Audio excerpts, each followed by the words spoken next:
E aí, galera, tudo bem com vocês?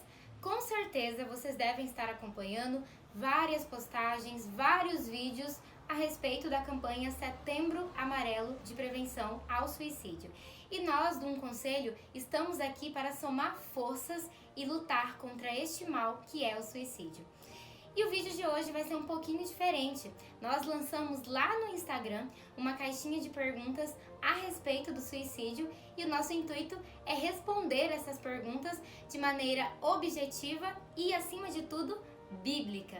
E para me ajudar a responder essas perguntas, eu trouxe um convidado muito especial, o Daniel. Olá, gente. Que também é estudante de teologia aqui no IBEL. E para quem não se lembra, eu sou a Aline. E além de estudante de teologia, sou formada em psicologia. Mas vamos ao que interessa. Roda a vinheta!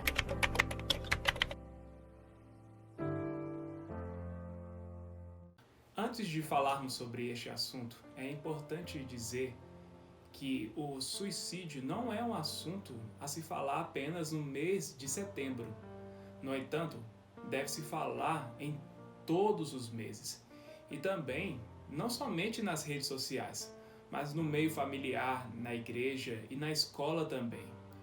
O suicídio não pode ser um tabu, e quanto mais falarmos e estivermos cientes, melhor podemos ajudar as pessoas. Mas vamos ao que interessa. A primeira pergunta é: o que é suicídio e quais os sinais?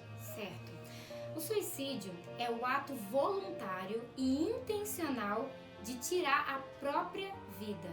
E o que nós precisamos ter em mente é que para essas pessoas o objetivo não é em si a morte, mas o eliminar a dor, o sofrimento interior que ela está sentindo e que parece ser insuportável. E quanto aos sinais que nós devemos estar alertas, principalmente naquilo que a pessoa fala, na maneira como ela se comporta. Algo que acontece muito é que essas pessoas acabam que falam mais sobre a morte e sobre o suicídio do que o normal. Além disso, essas pessoas apresentam um sentimento de desesperança, a sua autoestima vai lá embaixo e, acompanhado com essas sensações, esses sentimentos, algumas verbalizações do tipo: isso dói muito, eu não aguento mais, o mundo seria melhor sem mim, ou tudo que eu quero é poder dormir e não precisar mais acordar. Então são frases muito recorrentes e que não podem de maneira alguma ser negligenciadas. Além disso, além daquilo que é falado, precisamos ficar atentos àquilo que a pessoa escreve, porque ela pode expressar essa dor também na escrita, aquilo que ela desenha, alguns casos, aquilo e principalmente aquilo que ela tem postado nas redes sociais. Muitas vezes nós vemos mensagens, postagens carregadas de uma valorização da morte e que expressam essa tristeza profunda. Então, tudo isso é preciso levar em consideração, é preciso ficar alerta a esses sinais para podermos ajudar essa pessoa que está sofrendo. Vamos à segunda pergunta. O suicídio é pecado? Sim, o suicídio é pecado. E em toda a história da igreja, teólogos, de maneira unânime, concordam que o suicídio viola o 6º mandamento da palavra de Deus, que está lá em Êxodo, no capítulo 20, versículo 13, que diz: não matarás, no sentido de assassinar a si mesmo. O versículo mostra a ampliação desse mandamento, que não é somente matar terceiros, mas também inclui matar a si mesmo. Portanto, suicídio é pecado. Terceira pergunta: como diferenciar a tristeza da depressão? Certo, essa é uma dúvida muito comum entre as pessoas. E basicamente, para ajudar vocês a entenderem, a tristeza, ela é um sentimento normal que vem e que vai diante de algumas situações conflitantes da vida. Já a depressão é um distúrbio, é um transtorno psicológico mais profundo, duradouro e que necessita de um tratamento qualificado para tirar a pessoa dessa situação. E uma equipe médica é quem vai fazer o diagnóstico da depressão. A tristeza, como eu disse, ela é um sentimento normal, um sentimento essencial que vai nos ajudar a nos reorganizarmos diante de algumas situações. Por exemplo, quando nós perdemos alguém que nós amamos, quando terminamos um relacionamento, quando passamos por uma situação difícil da vida, é normal que sintamos a tristeza. O anormal aqui seria não sentir nada. Essa tristeza indica que algo que nós amamos, algo que é muito importante para nós, se foi ou mudou de alguma forma, e por isso a tristeza ela se faz presente, mas vai ter um momento que ela também vai acabar. Agora, a depressão, como eu disse, ela é mais profunda. A depressão, ela precisa de uma atenção especializada, uma atenção adequada, e ela não pode de maneira alguma ser negligenciada, porque a depressão, quando ela não é tratada, ela pode levar às piores consequências, como o suicídio. Quarta pergunta: o pecado pode levar ao suicídio ou todo suicídio vem somente por causa da depressão e outras doenças psíquicas? Sim, o pecado pode levar uma pessoa a um suicídio. E o que vai ligar o pecado com o suicídio é a culpa. É este grande remorso que a pessoa sente ao cometer o erro. Na Bíblia, temos como o maior exemplo disso o suicídio de Judas, que está lá em Mateus, no capítulo 27. E isso acontece porque a pessoa não enxerga o perdão de Deus. Talvez possa ser uma pessoa que é muito perfeccionista, que não aceita nenhum erro, e quando essa pessoa comete erros, ela começa a se sentir inútil, começa a se sentir uma pessoa ineficaz, e assim ela começa a enxergar só os erros e acaba ficando cega para o perdão de Deus. Lá em 2 Coríntios, no capítulo 7, no versículo 9 ao 10, fala de uma tristeza do mundo que não é boa, que não é eficaz. No entanto, existe uma tristeza que leva a pessoa ao arrependimento, ou seja, a uma mudança de atitude. Essa tristeza leva a pessoa para Deus. É uma tristeza que faz com que a pessoa reconheça sim os seus erros, mas faz com que a pessoa creia na misericórdia de Deus. Que ela creia que Deus tem poder para perdoar os pecados. Então, é basicamente isso. Quinta pergunta: como posso ajudar um amigo com tendências suicidas? A palavra de Deus diz lá em Mateus 22, 37 ao 39. Eu vou ler para vocês. Respondeu Jesus: ame o Senhor, o seu Deus, de todo o seu coração, de toda a sua alma e de todo o seu entendimento. Este é o primeiro e maior mandamento. E o segundo, semelhante a ele: ame o seu próximo como a si mesmo. Então eu diria que a melhor forma de você poder ajudar alguém que está sofrendo dessa maneira é amando essa pessoa. E amando não somente de palavras, de dizer eu te amo, mas de ação. Ame essa pessoa e ouça a dor que ela tem, a dor que ela está sentindo. E por que não direcioná-la para conversar com outras pessoas? Às vezes você pode incentivá-la a conversar com o seu pastor, com um evangelista da sua igreja, com os seus pais. Existem muitos bons psicólogos que com certeza irão ajudar, psicólogos cristãos. E no Brasil hoje também temos uma opção gratuita que é o CVV, é o Centro de Valorização à Vida. E ali você encontra este apoio emocional 24 horas por dia. Você pode ligar para o número 188. Lá temos um quadro de profissionais voluntários dispostos a qualquer momento do dia atendê-lo, ouvi-lo, conversar com você. Próxima pergunta: De que forma a igreja poderia ajudar mais eficazmente pessoas com pensamentos suicidas? Certo. A igreja pode ajudar neste problema em 3 aspectos. O primeiro é a pregação. O pastor pode utilizar o seu púlpito para falar deste assunto visando a conscientização. No entanto, o que é mais importante é ligar este problema com o Evangelho. Porque o Evangelho é uma mensagem de esperança, é uma mensagem de vida, é uma mensagem de restauração. E quando a pessoa recebe a Cristo, ela não somente conhece teoricamente, mas ela também experimenta o perdão de Deus e a forma como ela é valorizada dentro do corpo de Cristo. Porque em Cristo ela se torna uma filha ou um filho de Deus. Ela se torna uma pessoa que a Bíblia chama de nova criatura. Então, todos esses valores que ela vai experimentando, vai trazendo de maneira natural essa cura contra a depressão e até mesmo contra o suicídio, pois ela passa a enxergar a vida de maneira diferente, com mais valor e com mais amor. A outra coisa que a igreja também pode fazer é o treinamento visando a formação de conselheiros. A igreja pode treinar pessoas para saberem lidar melhor e com mais profissionalismo, com mais seriedade, essas pessoas que têm tendências suicidas.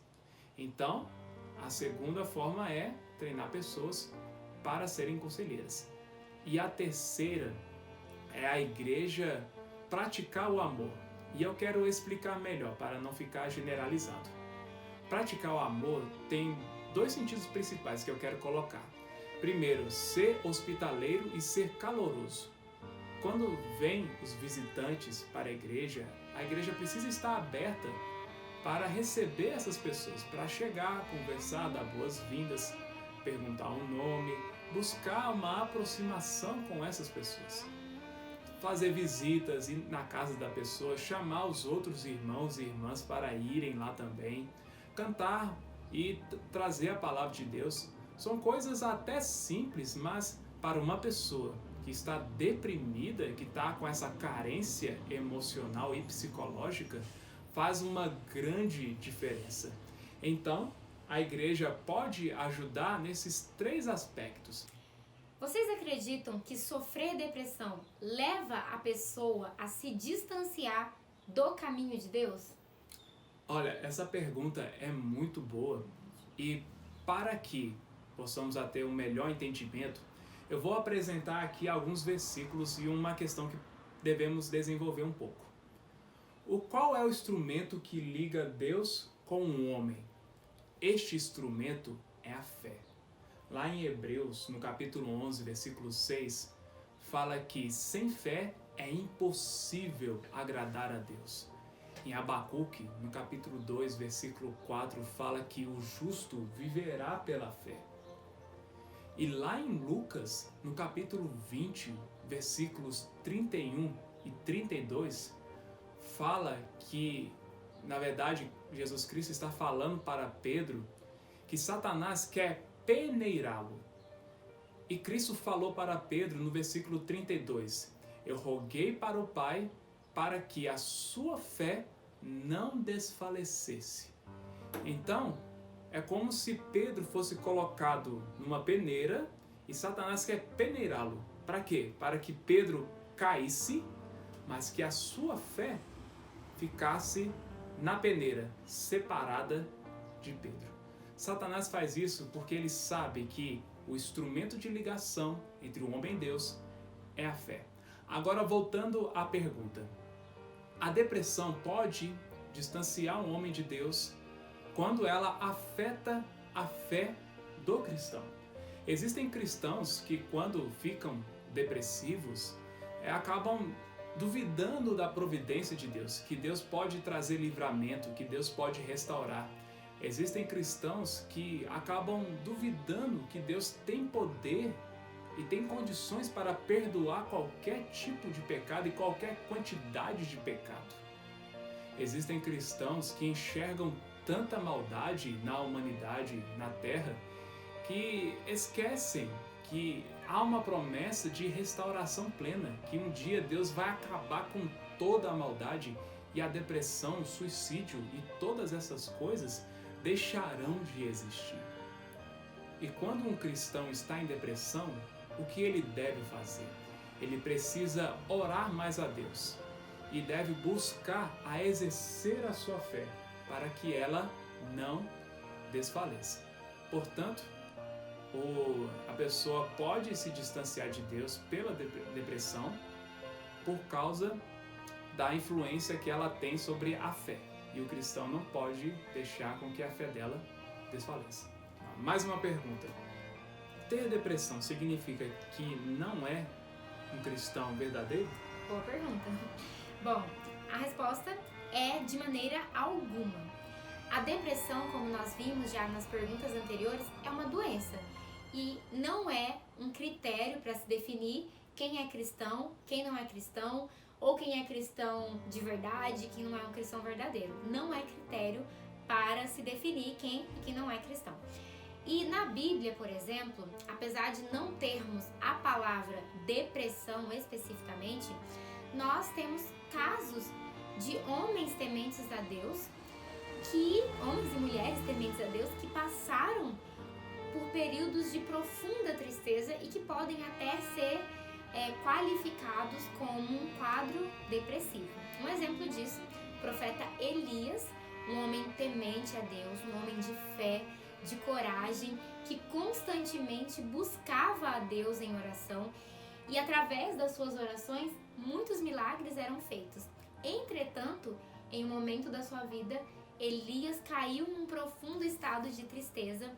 Elias se sentia sem forças, assustado e até com vontade de morrer. Se sentia sozinho e até com vontade de morrer. Mas, graças a Deus, o Senhor restaurou o ânimo de Elias. E o que nós podemos aprender com isso é que Elias não deixou de ser um cristão. Por mais que tenha passado por um quadro de profunda tristeza, e não deixou de ser cristão e nem pode ser considerado como um cristão que não era um cristão verdadeiro. Não.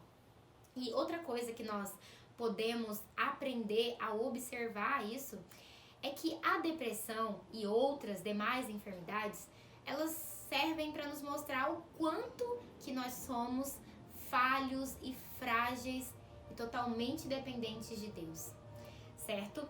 O nosso corpo, assim como o nosso corpo físico, está suscetível às doenças, as nossas emoções, o nosso interior também está suscetível às enfermidades. E nós sabemos que o nosso corpo só será perfeito e estará totalmente livre de todo tipo de enfermidade, seja física ou emocional, na eternidade. E o versículo de 1 Coríntios 15, 54 nos ajuda. Ele diz o seguinte: no momento em que este corpo perecível se revestir de incorruptibilidade e o que é mortal for revestido de imortalidade, então se cumprirá a palavra que está escrita: devorada, pois, foi a morte pela vitória. Então, somente na eternidade é que o nosso corpo físico e emocional estará completamente livre de todo tipo de enfermidade. E a depressão não é critério para se definir quem é cristão e quem não é cristão. Um cristão temente a Deus pode sim passar por um quadro depressivo, de tristeza profunda, mas também pode ter a fé e a esperança que Deus pode restaurá-lo e devolver-lhe o ânimo, assim como devolveu para Elias. E nós já estamos chegando ao fim do nosso vídeo, temos ainda 2 perguntas. Eu vou fazer as duas para você respondê-las junto, acho que vai ajudar, que elas estão interligadas. E as perguntas são: por que o suicídio de um cristão choca tanto? E o cristão que suicida vai para o céu? Certo. São 2 perguntas muito válidas. A segunda é considerada difícil, mas vamos responder aqui para vocês. Em primeiro lugar, o que faz o suicídio de um cristão chocar tanto é que essa prática vai contra a mensagem. Como eu disse no início do vídeo, a mensagem do Evangelho é uma mensagem de salvação, de restauração, de vida. E quando um cristão comete esse suicídio, esse ato deixa uma brecha para as pessoas interpretarem o quê? Que essa mensagem não funcionou para aquela pessoa. No entanto, o que eu posso afirmar é que a mensagem do Evangelho funciona sim, até para essas pessoas. E agora eu já vou respondendo a segunda pergunta e eu acredito que a resposta dela vai esclarecer a primeira.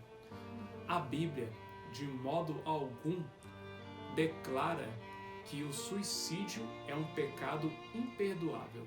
A Bíblia não declara isso em nenhum momento. O único pecado que é imperdoável é a blasfêmia contra o Espírito Santo, que está em Mateus, no capítulo 12. Então, quando uma pessoa afirma que o suicídio é um pecado imperdoável, ela está fazendo uma afirmação sem nenhuma base bíblica. Agora, lá em 2 Timóteo, no capítulo 1, versículo 9, afirma que Deus nos salvou na sua santa vocação pela determinação dele antes dos tempos eternos, ou seja, antes da criação em Cristo Jesus. São várias informações dentro de um versículo, mas resumidamente fala que somos salvos pela determinação de Deus e Deus não falha. Jesus fala o quê? João capítulo 6, versículo 37, ele afirma que aqueles que o Pai lhe dá, estes irão até ele, e os que vierem a ele, de modo nenhum Cristo os lançará fora. Ou seja, Cristo dá uma segurança praticamente plena e perfeita. Paulo fala em Romanos 8, no versículo 38, que nem sequer a morte pode separar o salvo do amor de Cristo.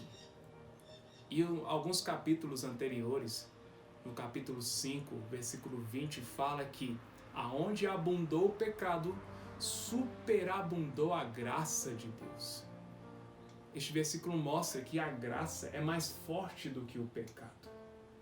Então, estes versículos mostram o quê? Que o cristão ele é salvo não pelas suas obras, não pelo que ele deixa de fazer, mas é segundo a determinação de Deus, a segurança que Cristo dá e também segundo a graça. E essas coisas são poderosíssimas. Nem o suicídio e nenhum tipo de pecado pode tirar, romper essa salvação. Portanto, afirmar que o suicídio é imperdoável e que faz com que o cristão perca a salvação é dizer que o suicídio é mais forte do que a salvação de Cristo. É dizer que o suicídio é mais forte do que o que Cristo fez na cruz. Portanto, o cristão não perde a salvação mesmo quando ele comete o suicídio. E o que nós temos que ressaltar é que essa verdade que eu acabei de falar não pode, de modo algum, incentivar essa prática. Não pode incentivar. Então, o cristão que é nova criatura, ele pode, por causa dessa graça, por causa dessa união com Cristo, ele pode vencer o pecado. Ele pode vencer essa tendência suicida. Ele pode vencer a depressão. Porque o que está unido com ele é algo mais forte. A graça é mais forte do que o pecado. Então, se você é um cristão e está nesse momento, nessa tempestade, você pode orar e buscar a Deus e exercitar a sua fé. Então é isso, galera. Nós agradecemos a participação de vocês lá no Instagram com as perguntas. Foram perguntas muito relevantes e nós esperamos do fundo do coração ter ajudado vocês a compreenderem um pouco melhor a respeito do suicídio e da relação do suicídio com a Bíblia. E caso vocês ainda tenham alguma dúvida sobre esse tema, você pode deixá-lo nos comentários deste vídeo, tanto no YouTube quanto também no Instagram, e responderemos o quanto antes. E se você ainda não é inscrito no nosso canal, não deixe de se inscrever, curta o vídeo, compartilha com aquele amigo, aquela amiga que você está tentando ajudar e não deixe de acompanhar os nossos vídeos que são postados em todas as sextas-feiras. E é isso, tchau galera! Tchau!